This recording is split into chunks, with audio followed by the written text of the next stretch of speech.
მოგესალმებით ეს გურიის ლომბის ვებგვერდის გადაცემა ფლიპკამერა, მე ჟურნალისტი თეა იოსელიანი ვარ. ჩვენი დღევანდელი გადაცემის სტუმარი გახლავთ ნაციონალური მოძრაობის საჭიროა გურიის კურატორი ბატონი პაატა მანჯგალაძე. მოგესალმებით ბატონი პაატა, მადლობა გადაგიხდით გადაცემაში სტუმრობისთვის. ადგილობრივი თვითმმართველობის არჩევნები ახლოვდება, როგორ ემზადება ნაციონალური მოძრაობა არჩევნებისთვის და რამდენად თავისუფალ და კონკურენტუნარიან გარემოში იგიწევთ არჩევნებისთვის ბრძოლა. მოგესალმებით კიდევ ერთხელ, დიდი მადლობა სტუდიაში მოწვევისთვის, მივესალმები ჩვენ მაყურებელს. რაც შეეხება საარჩევნო გარემოს, ვერ ვიტყვით, რომ თავისუფალ გარემოში გვიწევს მონაწილეობის მიღება, იმიტომ რომ მე ცენტრალურ ოფისში ჩვენთან ყოველდღიურად შემოდის ინფორმაცია, ამათვიმ ჩვენ მხარდაჭერის დაკავების, პოლიციაში დაბრუნების სხვადასხვა სტატუსებით, ზოგს მოწმეთ იბარებენ, ზოგს რაღაც ახალ საქმეს უძებნიან. ბევრი ინფორმაცია გვაქვს ამასთან დაკავშირებით, ჩვენი ლიდერები ხშირად საუბრობენ ამაზე. ოზურგეთშიც არის შემთხვევები პირდაპირ არ ერევიან, მაგრამ არის შემთხვევა, როცა ადამიანს უგზავნიან ეგრეთ წოდებულ კეთილებს ყოფილ ადამიანებს და უთვლიან, რომ არ მიიღონ და არ დააყენონ თავი ნაციონალური მოძრაობის კანდიდატების სასარგებლოდ. ჩვენ ამ ინფორმაციას ვაგროვებთ და უახლოეს ხანში, როცა შეგროვებული გვექნება ზუსტად დოკუმენტურად დადასტურებული ინფორმაცია, ჩვენ ამას აუცილებლად გავხდით საჯაროდ პრესისთვის.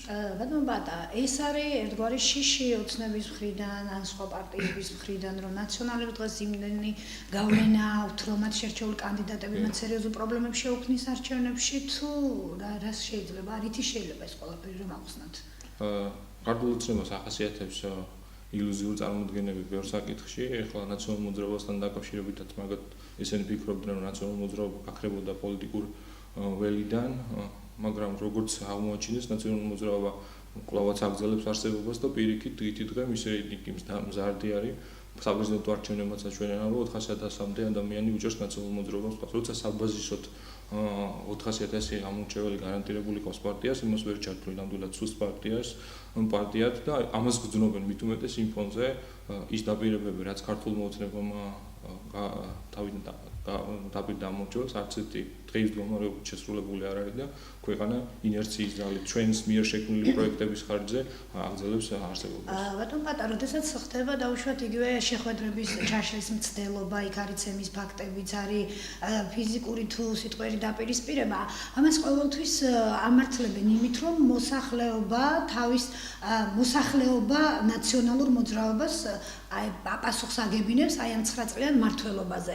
არის თუ არა ეს ყველაფერი ხელოვნურად შექმნილი და ეკარგება თუ არა ხელოვნურად ამორჩეველს თავისი უფლება, რომ მან თვითონ გამოუტანოს ნებისმიერ პარტიას განაჩენი თუ აბსოლუტურად მესმის, რასაც მეკითხებით, მე მონაწილეობდი კიდევ ერთხელ ჩართული ვიყავ ამ გადაწყვეტილებაში, მე თვითონ არ მქონდა ინფორმაცია მიუხედავად იმისა, რომ გვერდით კაბინეტში ხდებოდა სავში დაგეგმა, გაჩერებული კომპანიის დაგეგმა, ჩვენ არ მქონდა ინფორმაცია თანამშრომლებს და როგორ უნდა მიიღოთ, თქვა, სპეციალური სტრუქტურების ჩარევის და დახმარების გარეშე ჩვეულებრივ ადამიანს, თქვა, ინფორმაცია, რომელ რაიონში, თქვა, რა ტიპის გაჩერებულ შენობასთან ვინ წავიდოდა დეპუტატად, რა ტიპის კომპანიას ვაძარბობთ. ეს იყო მიზანმიმართულად დაგეგმილი სპეცსამსახურების მონაწილეობით და ჩვენ სიებით დავადგინეთ შემდეგ მე აჭარაში ვიყავ მაგალითად უმეტესობა არის ქართული ოცნების ან აქტივისტი, ან გამგეობის თანამშრომელი, ან თქვათ გაგულ სპეცსამსახურებთან დაახლოებული ადამიანები, რომლებიც თქვათ გამოირჩეოდნენ კვერცხის როლით, თქვათ ქვების როლით და ჩვენ ნახეთ რომ ეს ადამიანები პირდაპირ შეკვეთებს და დირექტივებს იღებდნენ ტელეფონის საშუალებით კონკრეტული პირებისგან. თუმცა ამაზე ყოველთვის აქვს ხელისუფლებას პასუხი, რომ ნაციონალურ მოძრაობას ეს არ უნდა გაუკვირდეს. თვითონ თავადვე იქცეოდნენ იქცეოდნენ ასე ოპონენტებს. ეს განმეორება ამ შემთხვევაში რა არის? უბრალოდ კარგი მაგალითია ჩვენეთ თქვენ ოცნებას რომ გადმოეღო ეს ყველაფერი თუ უბრალოდ როცა ხელისუფლებაში ხარ გარკვეული გამოცდილება თავის დროს რაც ნაციონალურ მოძრაობას ჰქონდა, ჩვენ დავაგროვეთ როგორც ნეგატიური, ისე პოზიტიური გამოცდილება, ეს მართლაც ნეგატიურია, ჩვენ ჰქონდა შეცდომები გარკვეული მიმართულებით, მაგრამ ქართული ოცნება თქვა იმას თუ გაიმეორებს, ესე პროგრესირებოდა და ესე სწრაფად ვერაფერს ვერ მიცემს ქართულ ოცნებას. მე გამეორებას ხედავ ბატონ პაატა, რომ მე მგონი თქვენ ძალიან კარგი მაგალითი დაუტოვეთ ახალ ხელისუფლებას იმისთვის. სამწუხაროდ ესეა ნამდვილად რომ ქართული ოცნება ნებისმიერ ხელისუფლებას ახასიათებს და ნაციონალურ მოძრაობასაც პოზიტიური და უარყოფითი საქმეები და ისე ვხედავთ რომ ქართულ მოძრაობამ მარტო ნეგატიური გადაიღო ჩვენგან და პოზიტიურს არაფერს არ გაკეთებთ. ძახდნენ რომ სულ პიარია, სულ ჩერნობლობა, სულ ენწილს ჩვენ ვერ დაასახელებთ ისეთ პროექტს, რომელიც ნაციონალურ ქართულ მოცნებამ თავისით დააპროექტა, დაგეგმა და განახორციელა. ესეთი პროექტები ბუნებაში არსებობს 2 წელს დაიწყო მისი მათი ხელისუფლებაში ყოფნის და არც ერთი შესრულება არ არის, არც ერთი დაპირება არ არის შესრულებული, თავი დავანებოთ იმ ვადაღებული თქვა 100 ქარხნის პროექტს და საწარმოს მე თვითონ ვიყავი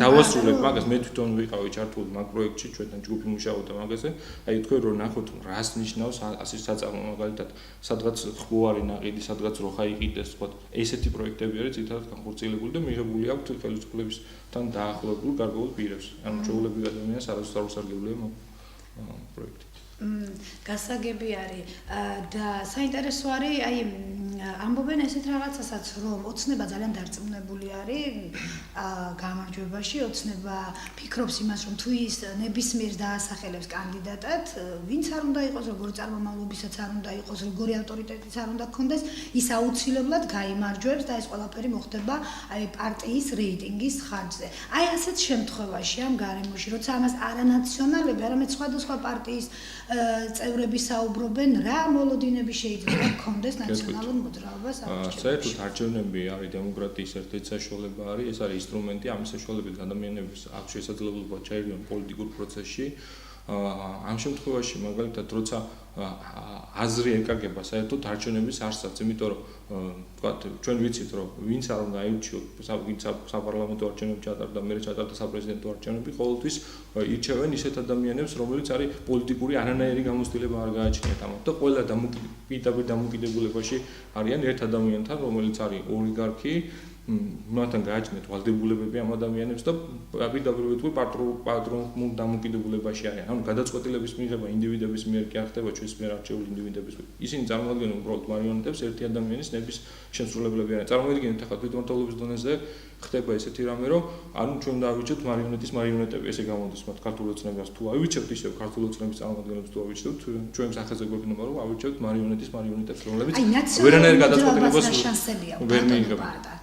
ნაციონალური მოძრაობის შანსები დამოკიდებულია იმაზე თუ ნაციონალური მოძრაობა რამდენად იქნება ადეკვატური იმ გამოწვევების რაც და იმ პრობლემებთან რაც უფრო ახლოს მივა რაც საზოგადოებაში და ხალხში ეს არ არის მართლა პოპულიზმი ჩვენ ბევრს მუშაობთ იმ გამოცდილებიდან გამომდინარე რაც ხალხმა განაჩენი გამოგვიტა თქვა საპარლამენტო არჩევნებზე ბევრი შეცდომა გააზრებულია თავიდან ბოლომდე ჩვენ ვიცით რომ მაგალითად პარტიაში იხდა ინერგა შიდა დემოკრატიის ისეთი ინსტრუმენტები რომ გადაწყვეტილების მიღება ზემოდან ქვემოთ კი არ ხდება არამედ ქვემოდან იწყება გადაწყვეტილება ანუ სუბიექტებზე კი არ იქნება დამოკიდებული შემდგომში ავიცილოთ თავიდან პრევენციარების ანუ მექანიზმები იქნება რომელიც თავისთავად გამორიცხავს იმ შეცდომების დაშვებას რაც ჩვენ დაუშვით ეს გასაგებია მაგრამ ბატონ პატა მაინც მე ასე ვფიქრობ მაინც რომ ამ შემთხვევაში ნაციონალური მოძრაობის შანსები ძირითადად მაინც ავტორიტეტებზე იქნება დამოკიდებული იმ ადამიანებზე ვინც თქვენი პარტიის ხაზით მიიღებს აი ამ არჩევნებში მონაწილეობას რამდენად გიჭირთ თქვენ დღეს ასეთი ადამიანების მოპოვება რამდენად გიჭირთ ეს ადამიანები ნაციონალური მოძრაობის სახეები გახადოთ აი ცოტა შორიდან დავიწყებ რაც შეეხება ნაციონალური მოძრაობის შანსებს ჩვენ არ უნდა მიუდგეთ ამ პროცესს თვითონ მიუხედავად იმისა რომ თვითმმართველობის არჩევნებია და თქვათ იდეოლოგიზირებული მაგალითად სახელმწიფო კურსთან დაკავშირებით თქვათ საგარეო პოლიტიკასთან დაკავშირებით ნაკლებად შეიძლება კონდეს შეხება და მართლაც ავტორიტეტებს და პირადულ ნაცნობობას და სანაცნობოს დროს კონდეს გადაწყვეტილი მნიშვნელობა მაგრამ ჩვენ არ უნდა დაგვავიწყდეს მთავარი ფაქტორი ნაციონალური მოძრაობა დღეს მე რატო ვარ პირადად თქვათ ნაციონალური მოძრაობის ხარდამჭერი რა მოტივები არის ეს მოტივი არის რომ მე მიმაჩნია რომ იმ ფონზე რაც თქვათ რა კურსაც ატარებს თქვათ ქართული ოცნება მისი ხელმძღვანელი თქვათ ხელმძღვანელები ეს არის აბსოლუტურად ჩიხურ მდგომარეობაში შეიყვანს ქვეყანას ჩვენ ვაწარმოებთ ეროვნულ გამანთავისუფლებელ მოძრაობას ახალი ტალღა უნდა დავიწყოთ ჩვენთვის ნაციონალური მოძრაობა პირადად ჩვენთვის გათავისებულია და იგივდება ეროვნულ გამანთავისუფლებელ მოძრაობასთან რადგან ყველა ის ადამიანები არიან ნაციონალურ მოძრაობაში დამოკრილი ვინც ამ სახელმწიფოებრიობის ამშენებლობას ამ სახელმწიფო სისტემის გადამწყვეტი როლი შეიტანეს ამ ადამიანებმა კონკრეტულმა ადამიანებმა და ისინი ამ საქციელისთვის თუმცა ხო აი ის ადამიანებიც არიან რომელსაც დღემდე და აი რაღაც ძალიან დღემდე არსებობს ამ ადამიანების მიმართ თქვა საზოგადოებაში ეს მოარული კითხვის ნიშნები მაგალითად ესე ვთქვათ, გავრცელებული სტერეოტიპი თქვათ, რომ ბაჭო ახალაია თქვათ, მონსტრი იყო და ვერანაირი ბრალი თქვათ სასამართლო ვერ დაუმტკიცა. იგივე თქვათ ვანო მერაბიშვილთან დაკავშირებით. ვანო მერაბიშვილი დღეს რო ვიცოდეთ, ერთვის იხდის საბოლოო ჯამში იმდენი ბრალდებებიდან დაუმტკიცა და მხოლოდ ერთი დასაქმებაში ედავებიან ვანო მერაბიშვილს დავარჩენი არსებითი. კარგით, ჩვენი საეთერო დრო არც ისე დიდი არ არის, აქედან გამომდინარე მინდა სხვა დროს ვისაუბროთ, მე მზათა ვარ, რომ კი ბატონო, აი კანდიდატებთან დაკავშირებით მინდა გითხოთ. ნაციონალური მოძრაობა მიიღებს თუ არა, დააყენებს თუ არა თავის კანდიდატებს, ყველა პროცესი მერით დავიწყოთ. ნაციონალური მოძრაობა საჭიროა ჩვენ ყველა საარჩევნო უბანში, არა მარტო გურიაში, თელ საქართველოში გვეყოლება ჩვენი კანდიდატი და მაღალი ალბათობით ჩვენი კანდიდატების გამარჯვების შანსი დიდი არის. ამის პირობას გვაძლევს ის, რომ თქვათ ქართული ოცნების საარჩევნო სტრატეგია რაც უფრო დრო გადის თანდათანობით იმსხვრება, მაგრამ ჩვენი სტრატეგია არ არის, რომ თქვათ ოპონენტის ლანძღვა-გინებაზე თქვათ ავაწყოთ ჩვენ საარჩევნო კომპანია. ჩვენი სტრატეგია არ არის, რომ თქვათ ძირითადი აქცენტი გავაკეთოთ, აბა ვინ ვის დაგვისახელებს. ჩვენ გვაქვს ჩვენი მუშაობის დღის წესრიგი და ჩვენთვის მნიშვნელობა არ აქვს, ვინ იქნება ქართული ოცნებიდან, ჩვენ გვყავს კანდიდატები, ჩვენ გვყავს კანდიდატები, რომელსაც გამარჯვებაში ნებისმიერ შემთხვევაში ვინც დაასახელებენ, მაგას მნიშვნელობა არ ექნება. კარგით, მინდა გითხოთ აი იმ ადამიანებზე, ვინც დასახელდა ფაქტიურად მერის ნაციონალები და სავარაუდო კანდიდატებად, საუბარი არის ვალერ ჩიტაიშვილზე, საუბარი არის ლევან გოგუაძეზე. აი თუ შეგიძლიათ გითხრათ, რომელზე არის ძირითადად საუბარი და საერთოდ ვიზე ჩამოყალიბდა ნაციონალურ მოძრაობაში ესეთი ის არსებობს, რომ ადგილობრივები იღებენ გადაწყვეტილებას და ამას ან პრაიმერის გზით თუ ორი კანდიდატი იქნება, ან თქვა დასახელება ხდება და წარდგინება ხდება სპეციალურ კონფერენციაზე. ამიტომ თქვენს მიერ დასახელებული კანდიდატებზე მართლა მე დაგიდასტუროთ მიდის განხილვა ლევან გოგუაძეზე, ექიმი არის ცნობილი და არ არსებობს ზუგდიდში ოჯახი, რომელსაც მიმართათ ამ ადამიანს თუ გაჭირებია გვერდჯერადად გუმონდა ბოლოს და ისევე ვალერი ჩიტაიშვილიც ზუგდიდში ვერ ნახავთ ვერც ერთ პროექტს გაკეთებულ საქმეს მის სახელთან ვარ ასოცირებულს. მე აბსოლუტურად ბუნებრივად მევაჩნია, რომ ამ ორივე კანდიდატს კონდეს პრეტენზია, რომ თქვა იყოს მერობის კანდიდატი. თუმცა ნაციონალური მოძრაობა ვიზე შეაჩერებს არჩევანს. ნაციონალური მოძრაობას არჩევანს ვიზე შეაჩერებს არჩევანს მე ვერ ვილაპარაკებ, ამას გადაწყვეტავს ადგილობრივი კონფერენცია და ადგილობრივი პოლიტსაბჭოს წევრები. კარგით, რაც შეეხება გამგებლებს, აი ამასთან დაკავშირებით თუ არის ჩამოყალიბებული? რა თქმა უნდა, ჩამოყალიბებულები ვართ, ვინაიდან საზოგადოებაში ჯერ არ დასახელდა კონკრეტული კანდიდატი, ამ ეტაპზე გამგებლის კანდიდატურის დასახელებისგან თავს შევიკავებ. რაც შეეხება ძირითადად ჩვენი სტრატეგია გვაქვს, რომ იცოდეთ აღებული ძირითადად პარტიის თავმჯდომარეები განიხილებიან სავარაუდო კანდიდატებს, თუმცა არსებობენ გამონაკლისები და ამას უარყოფის დღეებში გაიგებთ კანდიდატების შესახებ. კარგით, მოკლედ ძალიან დიდი მადლობა წარმატებებს გისურვებ, მე ჩემს დიდი მადლობა მოწვევისთვის. შევახსენებ, რომ ჩვენი განაცემის სტუმარი გახდათ ნაციონალური მოძრაობის აჭარა გურიის კურატორი პაატა მანჯგალაძე, მე მომავალ გადაცემამდე გემშვიდობებით ნახვამდის.